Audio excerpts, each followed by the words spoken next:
Tlesta arrestaw ta' 4500 metru kwadru mis-swar tal-Florjana illi għatu għal fuq il-port fejn jidħlu cruise liners biex fi kliem il-Ministru Owen Bonnici it-turisti li jaslu f'pajjiżna jkun jistgħu jaraw swar irranġati.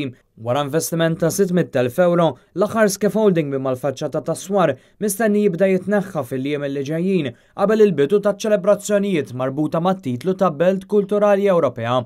Kif jispjega l-perit Marka Zoppardi, ix-xogħol li sar ma kienx faċli għal numru ta' raġunijiet. Misfel hemm proprjetajiet ta' terzi, l-aċċess huwa limitat ħafna, hemm ħafna karozzi, ħafna problemi ta' parking, eċetera, u fuq hawn ġinien. U allura l-aċċess kien verament diffiċli. Ovvjament huwa sajt miftuħ għall-elementi u allura ovvjament kien hemm dak il-limitazzjonijiet ukoll.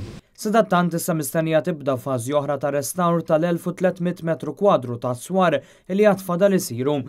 Iżda sfortunatament jidher li l-istess xorti mhix se tmiss lill-partit isfel ta' ġnien Herbert Ganadom.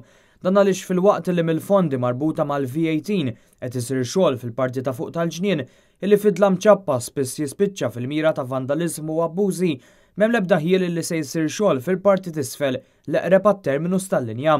Fil-fatt, fil-post stess fejn saret il-konferenza tal-aħbarijiet dwar ir-restawr tas-swar, wieħed jinnota tappiri perikolużi u kollha msadda, ġebel mitfuħ ma' kullimkien, art maqluwa bil-konsegwenza li ta' periklu għal min jimxi fuqha u ħaxix ħażin ma' kullimkien.